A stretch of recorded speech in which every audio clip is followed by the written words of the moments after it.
Olá, meu nome é Marina Tranjan e eu vou muito brevemente me apresentar, só para que o nosso diálogo possa ser mais fluido, porque é sempre bom ter uma ideia de quem são nossos interlocutores.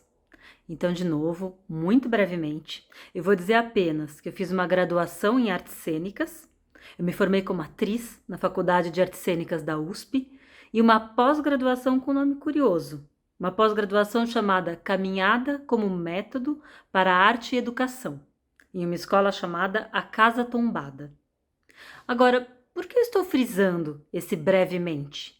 Por que é importante aqui, nesta aula, dizer isso? Tem um motivo intrinsecamente relacionado a ela. Eu acho que eu poderia começar dizendo que se trata de uma aula mais sobre diálogo e atravessamentos do que sobre definições e delimitações. As duas formações que eu citei dão pistas sobre mim, claro, e portanto sobre essa aula, mas elas me definem muito pouco, na verdade, e isso é importante, e vocês vão ver por quê. Eu posso contar para vocês, por exemplo, que antes de chegar às artes cênicas, eu trabalhei muitos anos com cinema. Eu posso voltar mais ainda, dizer que antes do cinema eu me dediquei anos a fio à dança, e que foi esse amor, foi através dessa linguagem artística que eu me encaminhei, que eu desejei me encaminhar para todas as outras linguagens artísticas com que eu trabalhei e com que eu trabalho agora. Eu posso contar também que do cinema eu migrei para a fotografia, e um tanto quanto acidentalmente, como muitas vezes as coisas acontecem. E esse acidentalmente também vai ter uma importância aqui no nosso raciocínio. E da fotografia, enfim, eu fui parar nas artes cênicas.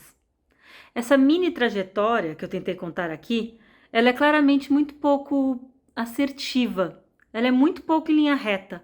Ela tem algo de uma errância, digamos assim. E eu vou pedir para a gente ficar com essa palavra, errância. Porque a aula que eu pensei em dar para vocês é exatamente sobre isso. Sobre a errância como procedimento criativo. Ou seja, sobre a errância como um método para a criação de uma expressão artística. No nosso caso aqui, para a criação de textos literários, em suas mais diversas manifestações, seja dramaturgia, poesia, conto, crônica, ensaio, ou mesmo uma forma híbrida entre duas ou mais dessas possibilidades todas. Nós vamos abrir mão aqui da categorização de gêneros, e vamos fazer isso de caso pensado, como uma espécie de militância, pensando que às vezes essa categorização pode ser extremamente limitante, pode ajudar a travar nossos processos criativos. Eu, por exemplo, passei anos achando que eu era incapaz de escrever poesia, porque eu não sei nem fazer rima, nem pensar muito metricamente. Até que um dia, uma grande amiga minha e leitora comentou: Ué, mas suas dramaturgias são poesia, elas são poemas. Isso me surpreendeu no primeiro momento, mas depois virou uma chavinha para mim. Era só uma questão de enfoque, de como eu entendi um texto e de como eu queria colocar ele no mundo, de como eu queria apresentar esse meu texto. Ainda sobre certas divisões que podem se tornar artificiais, eu acho que é bom notar que errância e método não são duas palavras que costumam ser colocadas lado a lado, que costumam ser enxergadas em sua possibilidade de caminharem juntas. Muitas vezes elas são tratadas como opostos, na verdade. E nós vamos aqui tentar quebrar um pouco essa dicotomia, porque essa dicotomia também pode ser muito prejudicial a uma determinada forma de ver o mundo, de estar nele, de lidar com ele e de criar. Um processo de criação, um procedimento artístico é algo muito pessoal, que se desenvolve ao longo do tempo. Às vezes ao longo da vida inteira, na verdade, porque ele sempre está passível de transformação, dependendo de uma série de coisas, do nosso momento, dos interesses que vão surgindo, dos nossos diálogos, coisas que a gente conhece que aumentam o nosso repertório, ou artistas por quem a gente se encanta de repente. Enfim, um sem número de coisas, e que são todas muito bem-vindas. São coisas que nos arejam, de certa forma, nos renovam, nos tornam abertos a tudo que nos rodeia. Mas é importante que, aos poucos, a gente vá tomando consciência dos nossos processos criativos, aprendendo a conhecê-los, a reconhecê-los, como eles acontecem, em quais momentos, como eles são estimulados, ou o contrário, como eles entram em estagnação, quais são os limites e barreiras que a gente encontra. É importante reconhecer justamente para a gente desenvolver a capacidade de quebrar, de romper esses limites, de sacudir um tanto esses processos, tensionar, investigar, brincar com eles. Mas nem sempre é fácil fazer isso. A gente tem que criar habilidades, buscar recursos, estratégias. O que eu vou procurar desenvolver aqui com vocês, eu diria que é menos uma aula e mais uma partilha. Uma partilha de procedimentos criativos. Procedimentos que carregam uma forma não apenas de criar, mas também de entender a arte. Das muitas formas que existem de entender, viver, pensar arte, eu gostaria de partilhar algumas, esperando, claro, que isso possa enriquecer a forma como vocês se relacionam com seus próprios processos artísticos, sejam eles como criadores, mas também como espectadores, pensando que o espectador já é um autor. Então agora eu vou voltar um pouquinho para as artes cênicas. Eu acho que as artes cênicas têm uma certa vocação muito interessante e que eu diria que foi o que me fisgou. As artes cênicas parecem ter uma vocação muito fluida para o diálogo, mas não apenas para o diálogo entre atores ou entre atores e plateia no momento das apresentações, mas também uma vocação para o diálogo entre diferentes linguagens. O teatro parece ser composto muito naturalmente por um certo atravessamento entre diferentes linguagens artísticas. Atores que são musicistas, que tocam instrumentos, cantam, trabalham com suas vozes. Cenógrafos e diretores que se detêm no pensamento visual das artes plásticas. Dramaturgos que escrevem seus textos muitas vezes em formatos híbridos. E quantos dramaturgos e dramaturgas não são também grandes poetas, grandes contistas? Claro, é tudo em função do espetáculo. A ideia não é esquecer que o teatro em si tem uma linguagem própria.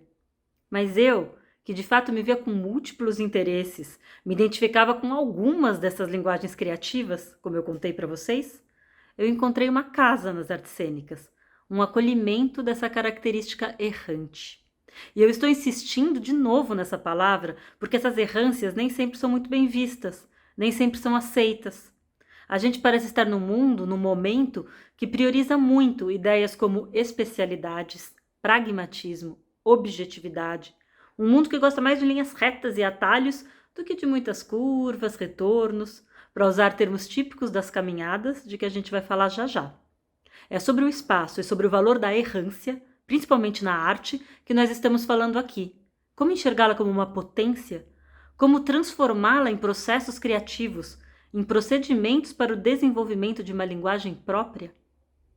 Bom, dentro das artes cênicas existe um procedimento de criação que é bastante conhecido de quem trabalha com teatro e que é bastante presente nas formas de criar espetáculos dentro do cenário teatral contemporâneo. O nome mais comum que a gente dá para ele é processo colaborativo.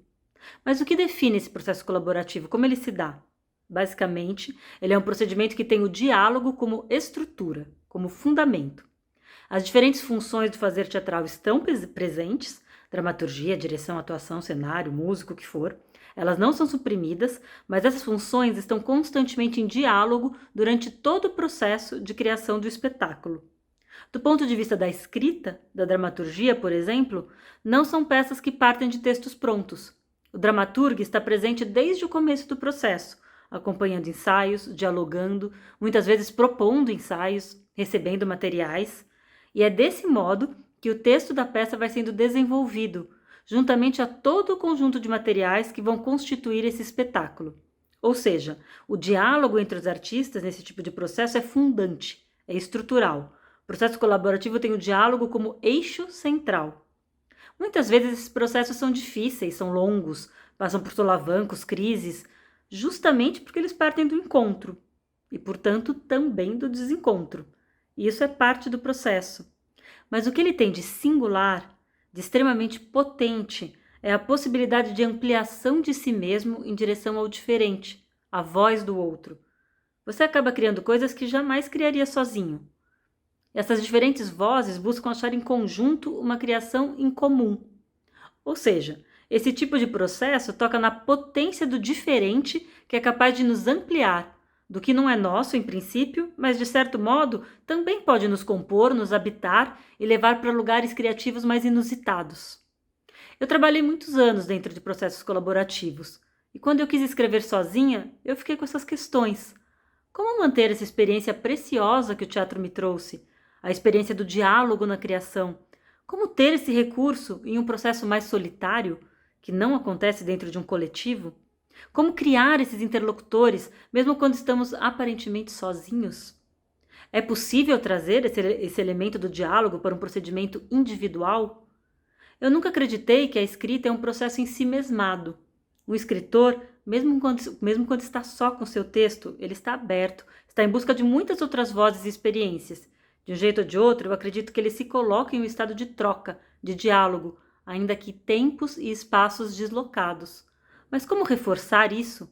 Como trazer o diálogo como método, como procedimento? Nós já falamos aqui da errância como procedimento, agora do diálogo, e eu vou acrescentar ainda um terceiro elemento, o corpo presente.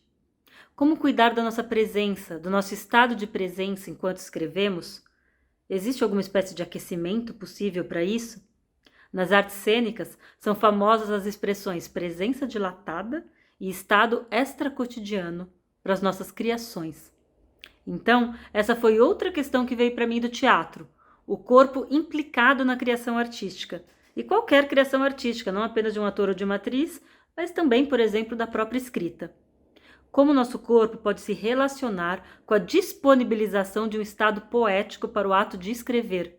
Não como regra, claro, mas como recurso, como potência, como estratégia possível.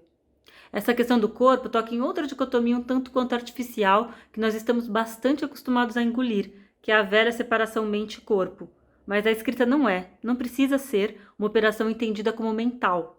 Ela pode se configurar também como uma operação do corpo e do sensível, no que se refere à matéria mesmo, aos sentidos, às sensações. Um corpo que escreve, integrado. Uma matéria que se põe a imaginar. Bom, a partir dessas questões, essas questões que nasceram da minha experiência com as artes cênicas, eu gostaria de sugerir alguns exercícios e alguns procedimentos de criação. Sempre pensando no que já foi falado, que essas sugestões, ideias, são todas do campo dos recursos possíveis, são do campo da investigação e da sacolejada dos nossos próprios processos criativos, são do campo do diálogo e da errância, de nós nos permitirmos nos perder, sem medo de não conhecer os caminhos ou mesmo do resultado não ser bom. Como diria um mestre querido meu, coisas muito interessantes podem surgir no lugar do bom. Eu vou dividir o próximo trecho desse nosso encontro em 2 blocos, e o primeiro será dedicado à caminhada. A caminhada como método para a escrita. O ato de caminhar como disparador de estados poéticos de criação. Antes de mais nada, eu gostaria de recomendar um livro chamado A Arte de Caminhar, O Escritor como Caminhante, do Merlin Coverley, que fala justamente sobre a relação, na verdade bastante antiga, entre caminhar e escrever. Existe toda uma tradição dentro da literatura de escritores caminhantes, e essa tradição vem sendo retomada com muita força nos últimos tempos. Ainda dentro desse universo, eu gostaria de indicar uma HQ muito linda, do autor japonês Jiro Taniguchi, chamada O Homem que Passeia. Fico essas 2 indicações aqui como possíveis inspirações para quem se interessar pelo tema. Bom, a caminhada é assunto para muitas aulas, conversas, devaneios. O ato de caminhar talvez seja o gesto mais antigo humano, é certamente um deles, e ele envolve muitas coisas e está envolvido por outras tantas. Mas, de modo geral, é possível dizer que a caminhada é um estado de troca com o mundo, um estado de porosidade. Ela não tem como não ser. Quando você decide fazer uma caminhada, ainda mais se ela tiver um propósito na direção do criar, do compor, do escrever, acontece necessariamente um estado de observação ao entorno, ao mesmo tempo em que se é observado por ele. Tem um jogo que acontece o tempo inteiro, e aliás, um jogo um tanto quanto misterioso, porque ao mesmo tempo que nós nos colocamos em um estado contemplativo, perceptivo, receptivo, nós também estamos atuando o tempo inteiro. Também somos agentes desse espaço e desse momento. A caminhada pede ou proporciona um estado de atenção através de todos os sentidos, um estado de curiosidade em relação a um mundo que nos contém, mas que também está contido dentro de nós. Trata-se então de fazer parte desse mundo, mas se distinguir dele a ponto de poder observá-lo. Nós atravessamos um caminho e somos atravessados por diversos estímulos que compõem esse caminho. De certo modo, nossa escrita, nosso processo de criação passa a ser performativo, porque faz parte dele o movimento, o encontro com o outro, o estar em relação e o corpo. O corpo é ativado, convocado para a escrita. Ele necessariamente está presente, é trazido para esse processo de criação. Eu gostaria de propor, então, algumas possibilidades de experimentos. Aliás, é bom dizer também que a caminhada é sempre do campo da experiência. O que a gente vai fazer é se propor a realizar programas. E o que quer dizer isso? Programas nada mais são do que conjuntos de escolhas. Eu vou sempre citar alguns exemplos e todos eles podem e devem ser experimentados. Mas o que é importante é saber, em algum momento, ainda que seja depois da caminhada, que escolhas foram feitas, as escolhas daquele momento. Tanto porque às vezes é interessante tentar entender o porquê dessas escolhas, não necessariamente na hora em que elas são feitas, quanto porque também é importante se ter consciência delas, até para poder alterá-las quando a gente desejar, pelo motivo que for. Então vamos, antes de mais nada, pensar no onde, na escolha do local da caminhada. É uma praça, um parque, um terminal de ônibus? São os arredores da sua casa, sua rua, quarteirão, trechos do bairro? Ou é um lugar que você não conhece? É um caminho que você faz sempre? Ou um que você nunca percorreu? É um lugar próximo ou distante? Familiar ou desconhecido? E o horário, o quando? É um horário de mais movimento ou mais vazio? Mais diurno, mais noturno? Existe alguma mudança de luminosidade durante esse trajeto? É um percurso que você quer fazer apenas uma vez? Ou, por exemplo, todos os dias durante uma semana? Ou ainda sempre no mesmo dia da semana, mas durante um mês? E sempre no mesmo horário? Ou a cada vez em horários diferentes? O que pode ser repetido, recorrente, e o que você tem vontade de alterar? E a forma desse caminhar? O modo? É um passeio? Uma caminhada sem tempo certo, sem local de chegada definido? Ou é um andar mais funcional, que tem por objetivo chegar a algum lugar? Ou ainda é uma deriva, uma errância? Ou seja, um percurso em que você pretende se perder? Cada uma dessas perguntas pode te ajudar a estabelecer um programa para si mesmo. E cada uma dessas respostas pode gerar umas tantas outras perguntas que vão te ajudar a compor um percurso. E esse percurso irá gerar uma espécie de estrutura. É sobre essa estrutura, apoiados nela, que nós vamos experimentar criar, escrever. Vamos pensar, por exemplo, nessa última modalidade que eu citei, a deriva. A deriva tem a ver com se perder, com deixar-se estar perdido. E o que isso traz como disparador de estados poéticos de criação é realmente do campo da experiência. Então eu vou insistir e incentivar aqui que isso seja experienciado.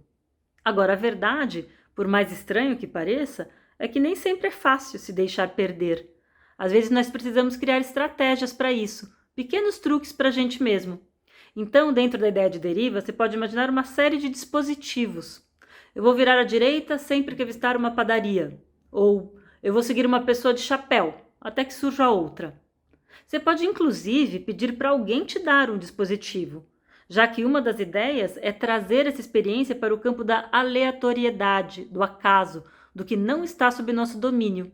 E isso também é uma abertura para o outro, para o que nos escapa. Ou então até um alívio, um relaxamento do que pode estar enrijecido sob nosso controle.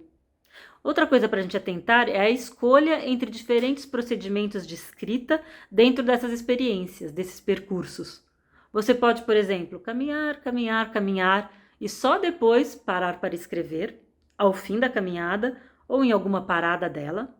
Ou você pode, uma modalidade que eu particularmente adoro, escrever enquanto anda, sem parar, nem de andar, nem de escrever. Ou algo no meio do caminho, andar, parar um pouco e escrever, voltar a andar. Você pode ainda escrever a partir da memória dessa caminhada, horas depois dela, ou mesmo dias depois. Você também pode ter um grau maior ou menor de relação com a ideia de registro. É um exercício interessante, por exemplo, tentar anotar as coisas que se ouve, sem racionalizar muito, apenas com a audição aberta, como quem anota uma ata de reunião. E depois reler, e talvez recriar por cima ou a partir dessas anotações. Você também pode estabelecer programas de registro. Por exemplo, eu vou fotografar tudo que me lembrar um rosto na paisagem. Aliás, você pode usar recursos como desenho, fotografia, independente da intimidade que você tenha com essas outras linguagens, apenas para soltar a mão e ampliar a capacidade de registro do que você está vivenciando.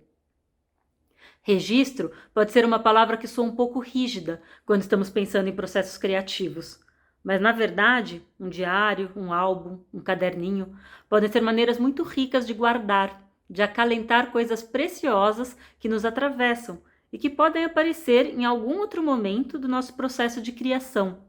São elementos, ideias, sensações, materiais que vão nos alimentando de muitas maneiras. Uma outra imagem bacana para a gente poder experimentar é a do colecionador. Catar coisas das nossas caminhadas, recolher objetos e histórias que nos interessaram. E aqui eu vou lembrar o escritor e quadrinista brasileiro Lourenço Mutarelli, que conta que sempre mantém um diário, um álbum, em que ele vai fazendo colagens livres a partir de coisas que lhe chamam a atenção, no chão, em algum canto de suas trajetórias, mas também, no caso dele, em jornais, coisas que ele leu, e com isso ele vai compondo um universo próprio de inspiração, um caleidoscópio pessoal de referências. Eu me recordo de ele falar em uma aula que se sentia como um lixeiro, um catador de histórias, de memórias perdidas, de imagens caídas. Enfim, tudo isso que eu citei, exemplificando, são escolhas de programas e de procedimentos para serem experimentados, ou para descobrir com o que você se identifica mais, ou para poder variar mesmo, dependendo do dia, do local e do que você está buscando naquele momento com a sua escrita. Vamos então agora para o segundo bloco da aula, um bloco dedicado ao cruzamento entre linguagens e ao diálogo entre autores. Na verdade, nós vamos alterar as estratégias, mas a essência do que nós estamos buscando continua a mesma. Nós estamos buscando disparadores de estados poéticos para o ato da criação, da escrita. E nós estamos fazendo isso a partir da ideia de expansão de si mesmo. Nós falamos do corpo, do processo de dilatação da própria presença, que não é sinônimo de concentração. A concentração, sim, pode se tornar ensimesmada, enquanto a presença que nós estamos buscando aqui se mantém porosa ao outro, seja o outro uma pessoa, uma paisagem, um rio. Nós falamos de errância, do errar, do se perder, também como estratégia de se expandir no sentido de sair do próprio domínio, que por vezes é tão menor do que as nossas múltiplas e amplas possibilidades. Essa ilusão do controle dos nossos caminhos, dos nossos processos, muitas vezes é uma armadilha e se torna bastante limitadora também. E por fim, nós falamos do diálogo, da escrita em relação, em troca. Nós falamos de buscar interlocutores, mesmo quando estamos aparentemente sozinhos. E é sobre esse último ponto que nós vamos nos deter agora. O cultivo do diálogo na escrita, o encontro com outros horizontes para que a gente possa ampliar o nosso próprio, para que a gente possa ampliar o nosso imaginário. Eu vou agora um pouco na contramão da ideia de que no fundo nós somos todos sozinhos. Eu quero propor aqui para a gente agora uma ideia oposta, que nós somos múltiplos, que nós somos todos permeados, feitos de diálogo. Não apenas que nós estamos em diálogo o tempo inteiro, mas que esse diálogo, está nas nossas células, faz parte de quem a gente é. Nós somos compostos por diferentes vozes que nos atravessaram durante toda a nossa vida. Vocês já ouviram falar de umas teorias contemporâneas de biologia ou de biomedicina, não sei, que fala que nós damos muito pouco crédito às bactérias e outros seres que nos habitam? Crédito no sentido do quanto elas compõem, fazem parte de coisas básicas nossas, dos nossos humores, irritações, desejos e até pensamentos, por que não? Eu não sei se nossos pensamentos andam longe dos nossos humores. Enfim, essa teoria diz que, na verdade, nós somos compostos por toda uma galera. E é um pouco disso que eu estou falando. Mas eu queria que a gente procurasse se concentrar nas vozes de outros autores, outros criadores, de diferentes linguagens artísticas, não importa. Eu estou propondo que a gente escolha agora atentar para essas vozes. Vamos chamá-las momentaneamente de ancestrais artísticos, sejam eles contemporâneos ou não. A ideia de ancestralidade fica para essa imagem de que eles nos habitam. estão em nossas células, em nossa estrutura de criação e de pensamento. E o que nós vamos buscar então é recrutar essas vozes, convocar esses ancestrais para que eles caminhem ao nosso lado. Mas atenção, eu estou propondo o oposto da reverência, da sacralidade, do enrijecimento. É o contrário. Eu estou falando de companheiros para as nossas jornadas, de estabelecer cumplicidade, amizade, parceria com todos esses autores que nos habitam. Então, novamente, vamos pensar em estratégias para isso. A primeira, eu acredito que seja mais básica: atentar para essas vozes, olhar para elas quando elas nos atravessam, perceber, anotar, não deixar elas escaparem distraidamente. Um trecho de música que vem à cabeça quando você vê uma cena no metrô, uma cena de um filme quando você vê um pôr do sol, o que for. Só tentem perceber essas vozes, cultivar uma atenção para elas de algum modo. É fazer um exercício simples de percebê-las, talvez de cultivá-las também. Eu confesso que eu sou do tipo que gosta de vez em quando de fazer lista. Para mim é um modo de lembrar, de trazer, talvez de presentificar essas vozes. Se você faz uma lista, por exemplo, de canções que são significativas para você, você estará dedicando um tempo a essas canções. Não deixa de ser um cultivo também. Você estará pensando por que essa canção foi significativa, em que momento, se ela ainda é, o que tem nela que te move, que te comove. Enfim, nós estamos aqui pensando em aquecimentos, novamente em nos tornarmos porosos a essas vozes. Existem muitas maneiras de realizar esse cultivo. Muitas a gente faz sem nem perceber e está ótimo. Acho que eu só estou querendo chamar a atenção aqui para essa intencionalidade de tornar essas vozes presentes. Por isso a ideia de cultivo mesmo, de trazer, de cuidar. Às vezes isso requer uma certa dedicação, um tempo dedicado, porque às vezes a gente se distrai. A gente pode chegar a se distrair muito. Mas essa é uma das poucas regras que eu acho invariáveis nas artes. Quanto mais você dedica a elas, seja tempo, atenção, mais você recebe. E não no futuro longínquo, na mesma hora.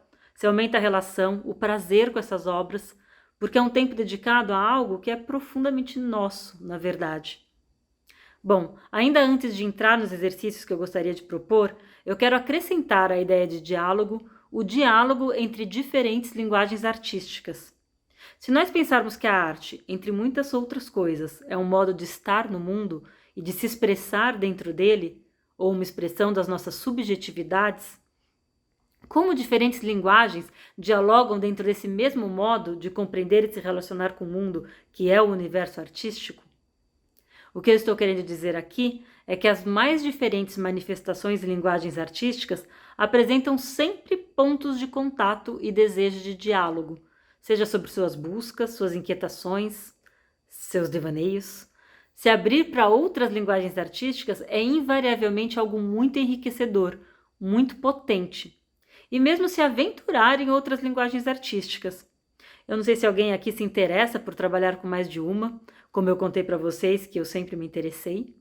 Não é algo raro, na verdade, é bastante comum que os artistas sintam esse desejo de se experimentar em outras linguagens. E tem um segredinho nisso.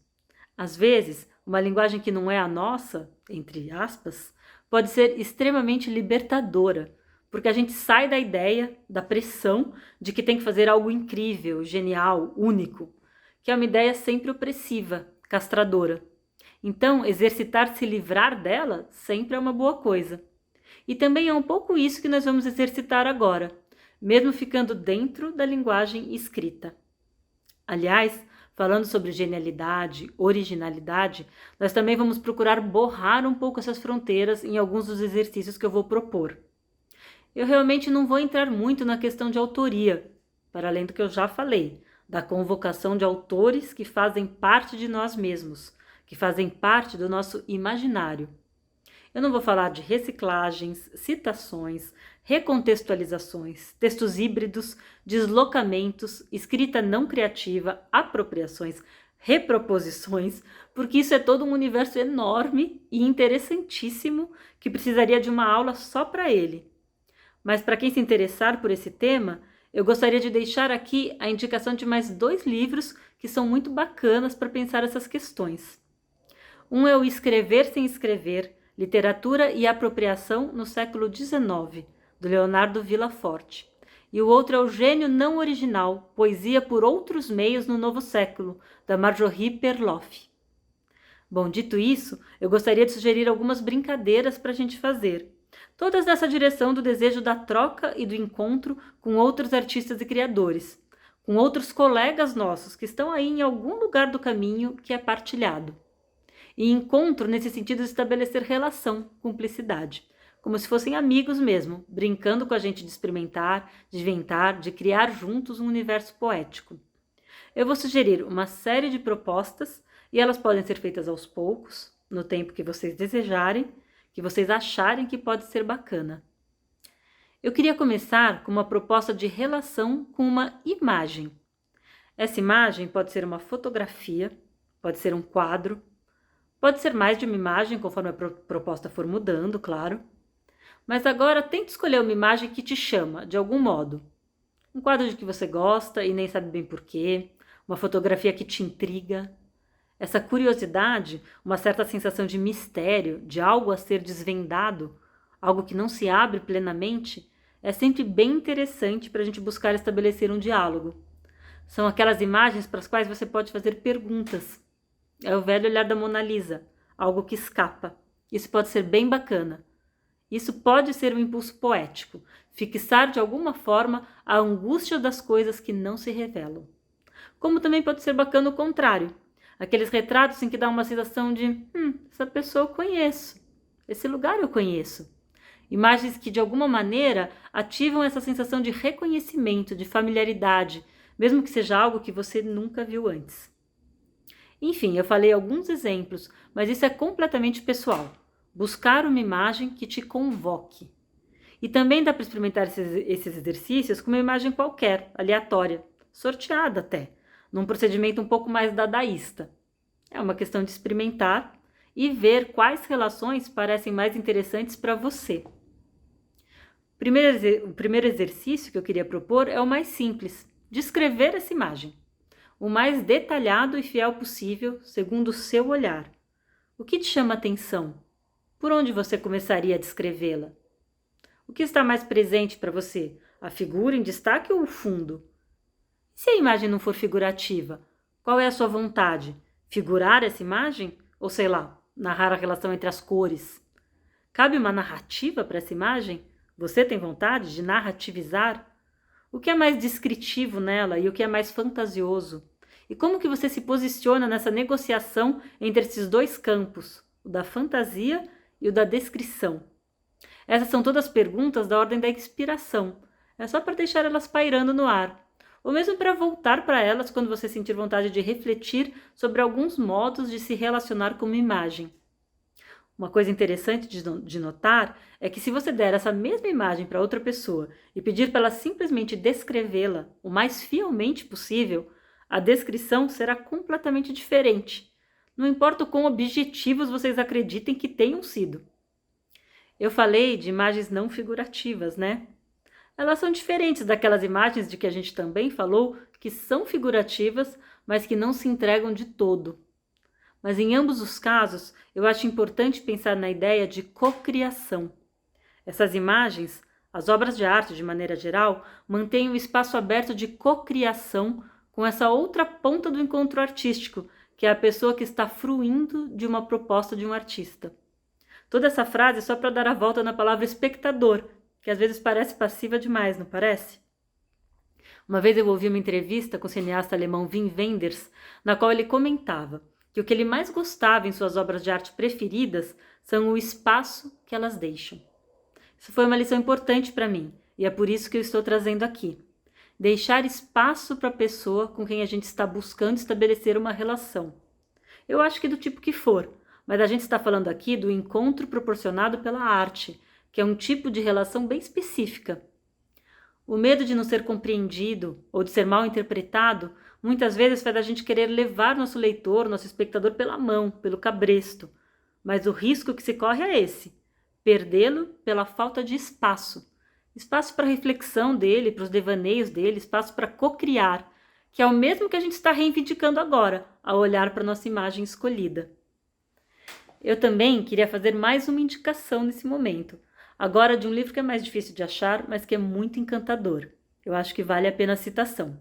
O livro se chama Histórias de Imagens, e seu autor é o Robert Walser.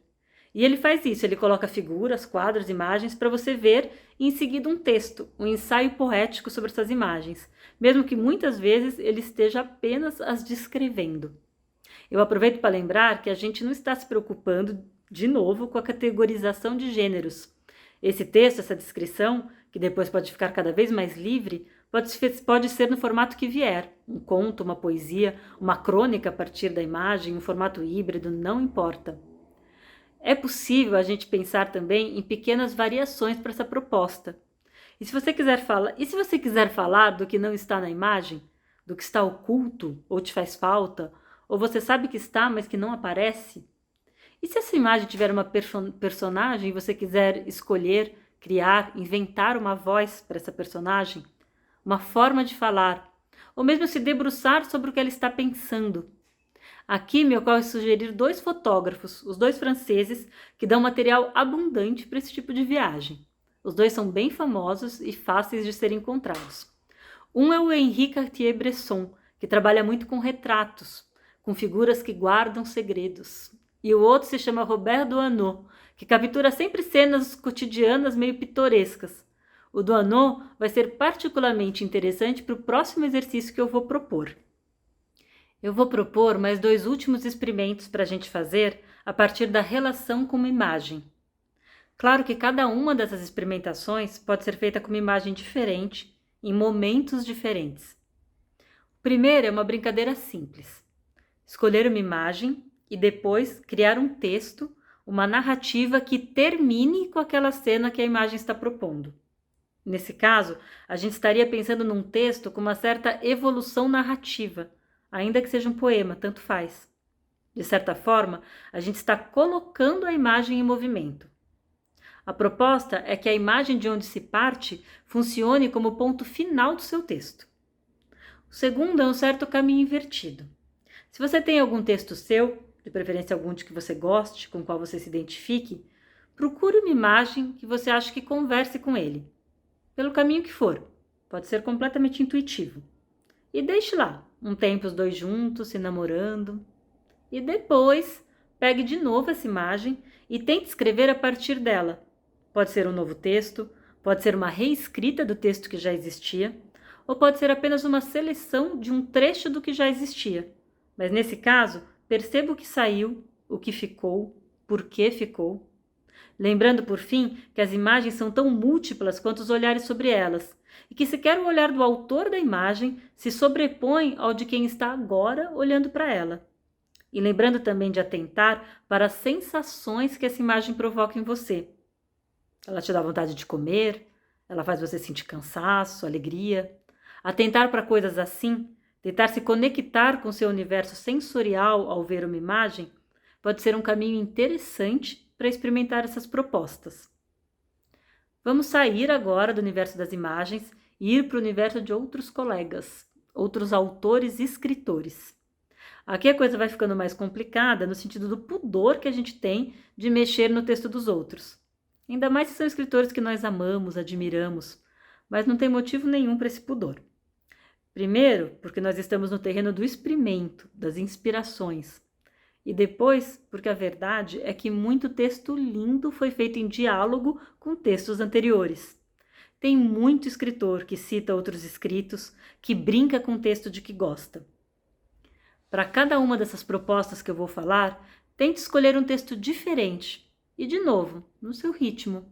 São vários exercícios para serem feitos ao longo do tempo, repetidos de outro modo, com pequenas variações, com outros textos, sempre que vocês quiserem. Vamos começar aquecendo com algo bem simples, um exercício meio dadaísta de novo. Escolha um poema ou um texto curto de que você goste. Faça uma cópia e recorte cada verso, ou trechos curtinhos.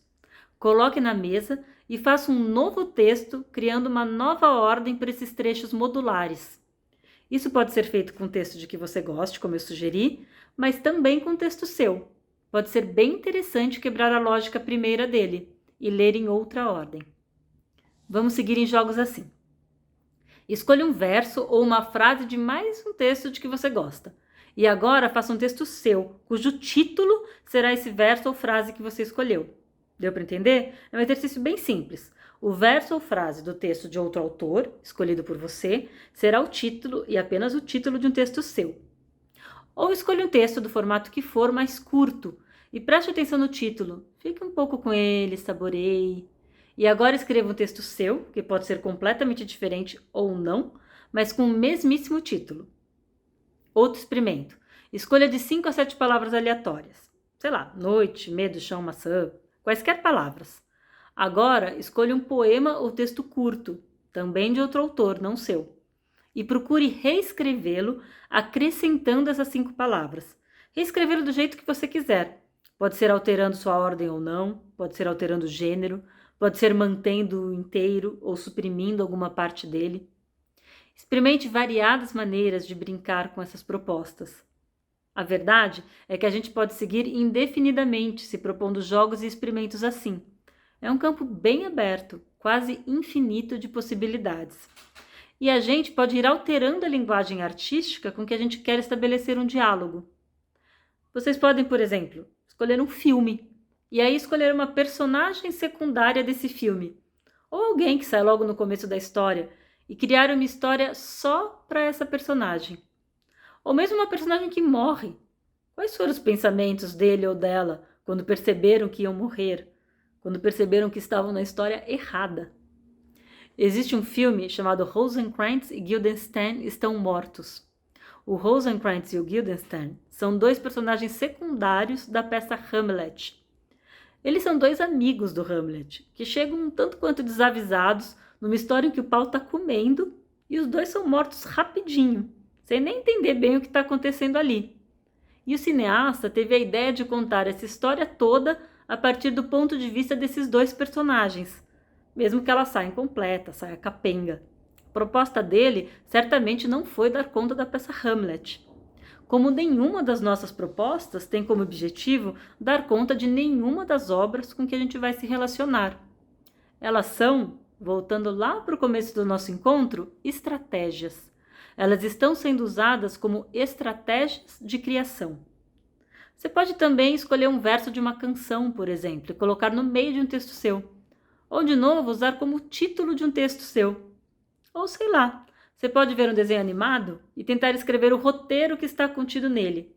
Tem desenhos que podem proporcionar experimentos maravilhosos. Outro dia, eu vi um desenho da Pantera Cor-de-Rosa que era literalmente uma aula de roteiro. Tentar passar para a escrita o roteiro de um desenho animado, do jeito que você quiser, pode ser um exercício super bacana também. Ou você pode, e agora buscando retomar a questão da caminhada, você pode ouvir uma música e sair para caminhar com ela, reverberando. Ou sair para caminhar, para fazer uma daquelas propostas, depois de ver um filme, e ver como que ele reverbera, como que ele conversa com os outros diálogos que serão estabelecidos durante esse percurso. Como eu disse, as possibilidades são infinitas, e o que a gente está tentando criar, e eu apenas sugeri algumas, são estratégias para não caminharmos sozinhos.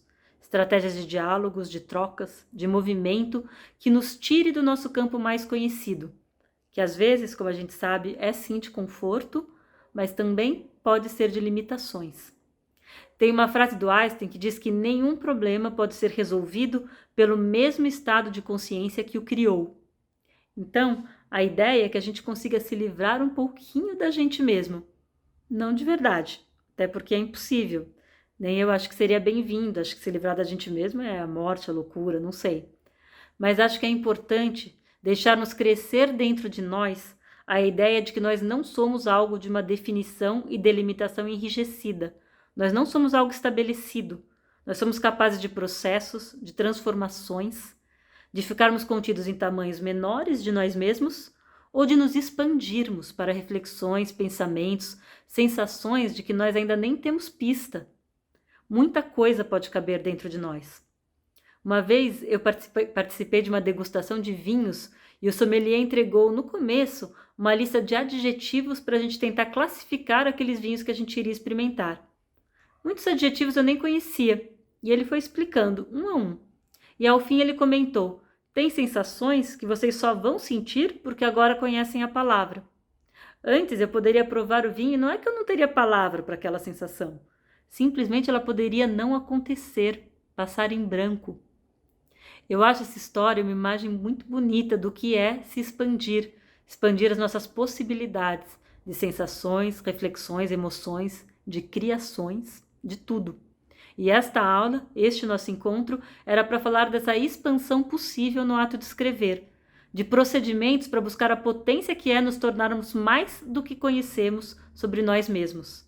E de como o diferente, o inesperado, o outro, o que não está em princípio já contido em nós, mas talvez até já esteja em estado latente, de como tudo isso pode não apenas nos ajudar, mas nos fazer companhia, nos deixar mais alegres enquanto criamos mundos.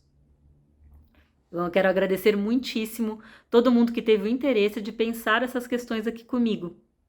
Eu espero que elas possam ter contribuído para práticas de criação mais suaves, mais generosas e mais fecundas. E eu desejo boa sorte, bons ventos e bons devaneios para todos nós. Obrigada!